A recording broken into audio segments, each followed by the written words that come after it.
Hi friends, எல்லோரும் எப்படி இருக்கிறீங்க? நல்லா இருக்கிறீங்களா? நான் இங்கே ரொம்ப நல்லா இருக்கிறேன். இப்போ நம்ம வீடியோவில் போகலாமா?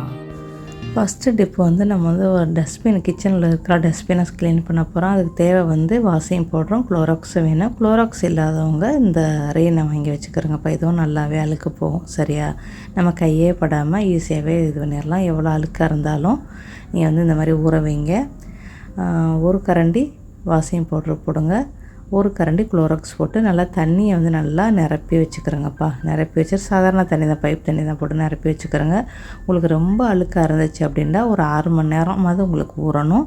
அதுவே லேசான அழுக்காக இருந்தால் ஒரு 2 மணி நேரம் ஊறினா கூட உங்களுக்கு போதும். நல்லா அழுக்கு போயிடும். தேய்க்காமல் அப்படியே ஃபுல்லாக ஊற வச்சுட்டு நீங்கள் தண்ணியை சாய்ச்சி விட்டுட்டு சும்மா தண்ணியை அடித்து விட்டாலே உங்களுக்கு சூப்பராக நல்லாவே இந்த அழுக்கு ஃபுல்லாக எல்லாமே வெளியேறும்.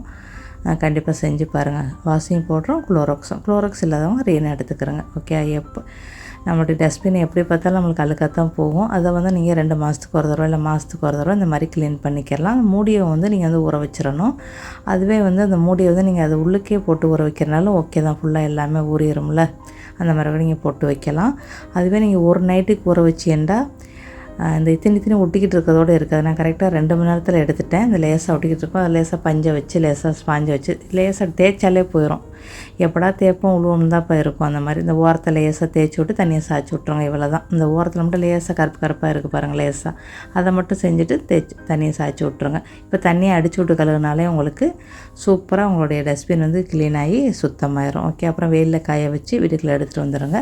இந்த மாதிரி தான் நம்ம டஸ்ட்பின் க்ளீன் பண்ணலாம். இந்த பற்றியில் எவ்வளோ சுத்தமாகிருச்சுன்ட்டு லேசாக தண்ணி அடிச்சு விடுங்க. இல்லை லேசாக பஞ்சை வச்சு தேய்ச்சி விட்டு எடுத்துருங்க. முடிஞ்சிருச்சு. நம்மளோட டஸ்ட்பின் அழுக்கு இல்லாமல் இருக்கணும். அந்த தண்ணியெலாம் அந்த டப்பாவில் பட்டு ஒரு மாதிரியாக கெட்ட துர்நாற்றம் வரும். நம்ம குப்பையை போய் போட்டால் கூட அந்த டப்பாவில் துர்நாற்றம் வரும். அதை ஸ்கிப் பண்ணுறதுக்கு இந்த மாதிரி நான் ரொம்ப நாளாக இந்த மாதிரி பேப்பர் இது உள்ளுக்குள்ளே வச்சு அதுக்கு மேலே ஒரு பிளாஸ்டிக், அதாவது குப்பை போடுற பிளாஸ்டிக்கை போட்டு வைப்பேன். இப்போ நான் என்ன செய்கிறேன் அப்படின்டா உங்களுக்கு சொல்கிறேன். நம்மளுடைய டஸ்ட்பினில் பிளாஸ்டிக் குப்பைக்கு போடுற பிளாஸ்டிக்கை போட்டுட்டு அது உள்ளுக்கு பேப்பரை மடித்து வைங்க உள்ளுக்குள்ள. இது என்ன ஆகும் அப்படின்னா நம்ம சில நேரத்தில் நம்ம குப்பையை எடுத்து கட்ட போகல கீழே உள்ள பேப்பர் அந்த தண்ணியாக இருக்கும். அந்த தண்ணியெல்லாம் பட்டு நம்ம மீன் இறால் எல்லாமே இது பண்ணி அது உள்ளுக்கு தானே போடுவோம். எல்லாமே போடுவோம்ல. கிச்சனில் இருக்கிற டஸ்ட்பின் தானே எல்லாமே போடல. அந்த பேப்பர்லேயும் தண்ணி படாத அதை எடுத்து மறுபடியும் பிளாஸ்டிக்கில் வச்சு நம்ம கட்டி போடணும். அது ரெட்டை வேலையாக இருக்கும். இந்த மாதிரி போட்டிங்க அப்படின்னா பிளாஸ்டிக் பேக்கில் வச்சிட்டிங்கன்னா நீங்கள் ஈஸியாகவே குப்பை நிறைஞ்சோட நீங்கள் கட்டி போட்டுட்டு டஸ்ட்பின்லேயும் உங்களுக்கு எந்த ஒரு தண்ணி எதுவுமே படவே படாது. ரொம்ப ஈஸியாகவே இருக்கும். அதேமாதிரி உங்களுக்கு துர்நாற்றம் வரவும் வராது. லேசாக அலசி விட்டுட்டு நீங்கள் கொண்டு உள்ளுக்கு வச்சிடலாம். ஓகே. இந்த மாதிரி செஞ்சுக்கிறங்க. இது ரொம்ப பேருக்கு ரொம்ப ஒரு பயனுள்ளதாக இருக்கும். தெரிஞ்சவங்க ஓகே, தெரியாதவங்க இதை பார்த்து தெரிஞ்சுக்கிறங்க. அப்போ உங்களுக்கு இந்த வீடியோ பயனுள்ளதாக இருந்துச்சுன்னா இந்த வீடியோக்கு ஒரு லைக் பண்ணுங்கள். டிப் நம்பர் 2, எலுமிச்சம்பழத்தோல் வேணும். நம்ம டாய்லெட்டு தான் க்ளீன் பண்ண போகிறோம். டாய்லெட்டுடைய கிளீனர் செய்ய போகிறோம். எலுமிச்சம்பழத்தோல் ஒரு 5லேருந்து ஒரு 6 பழத்தோல் இருந்தால் கூட உங்களுக்கு போதும். 10 பழத்தோல் இருந்தாலும் ஓகே தான். இது செஞ்சு வச்சுக்கலாம். கிட்டலாம் போகாது. 1 மாதத்துக்கு நீங்கள் நல்லா டாய்லெட்டை க்ளீன் பண்ணலாம், வீடு துடைக்கலாம், எல்லாமே செய்யலாம்ப்பா. சரியா? நல்லா பொடிசாக கட்டியும் பண்ணிக்கிறங்க. இந்த தோல் நல்லா வாசமாக இருக்கும். நல்லா ஃப்ரெஷ் பழத்தினால நல்லா வாசமாக இருக்குது.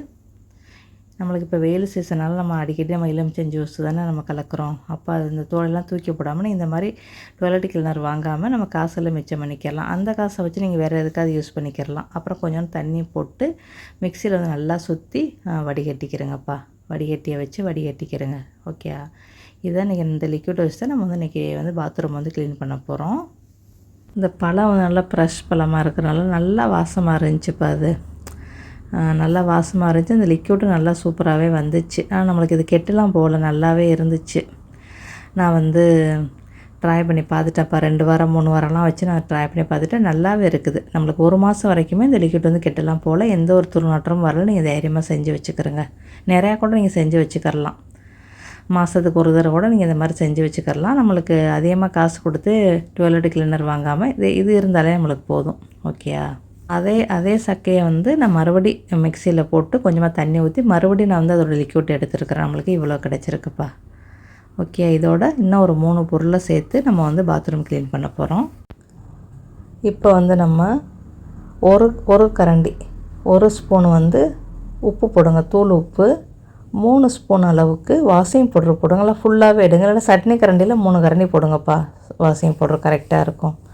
அதுக்கப்புறம் பேக்கிங் சோடா சின்ன ஸ்பூனில் நான் 2 ஸ்பூன் போடுறேன். நீங்கள் சட்னி கரண்டியே நீங்கள் யூஸ் பண்ணிக்கிட்டீங்கன்னா 1 ஸ்பூன் போடுங்க, கரெக்டாக இருக்கும். இது வந்து மீடியம் சைஸான ஸ்பூனு, பெருசும் இல்லை சின்னதும் இல்லை, அந்த அளவுக்கு உள்ளது. நான் 2 ஸ்பூன் போடுறேன். அதை போட்டு நல்லா மிக்ஸ் பண்ணி ஒரு பாட்டிலில் வந்து ஊற்றி வச்சுக்கிறேங்க. இது வந்து நம்ம வந்து டாய்லெட் கிளீனர் ரெடி பண்ணிட்டோம். சக்கையை வந்து தூக்கி போடாமல் தண்ணியில் கலந்து மல்லிகைப்பூ செடிக்கு கொடுங்கப்பா. அப்புறம் வந்து இந்த மூடியில் வந்து ஓட்டை இருந்துச்சுன்னா நீங்கள் வந்து அந்த மூடியை மட்டும் எடுத்து வேற ஒரு ஜூஸ் பாட்டிலில் போட்டுக்கரலாம். அப்படி இல்லை அப்படின்னா இந்த மாதிரி ஓட்டை போட்டுக்கிறேங்க. 5 ஓட்டை 3 ஓட்டையெல்லாம் இருக்குது பாருங்கள், இந்த மாதிரி போட்டுக்கரலாம்.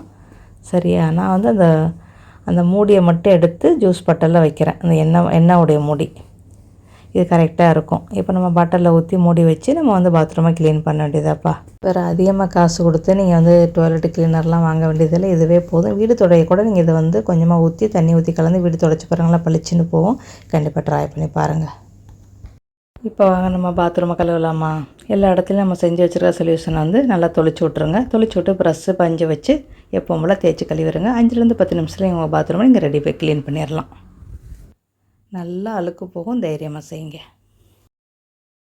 வாரம் தேய்ச்சி கழுவிட்டினாலே உங்களுக்கு வந்து உப்பு கரை, இந்த விடாப்படியான கரைகள்லாம் உங்களுக்கு வந்து போயிடும். நம்ம கழுகாமல் வச்சா தான் அது வந்து அழுக்கு சேர்ந்து ரொம்ப சிரமமாக இருக்கும். அதனால் வாரத்துக்கு ஒரு முறை நீங்கள் வந்து பாத்ரூமை எப்போவும் சொல்கிறது தான் தேய்ச்சி கழுவிடுங்க. இல்லைன்னா வாரத்துக்கு 2 நாளைக்கு தேய்ச்சி கழுவிடுங்க.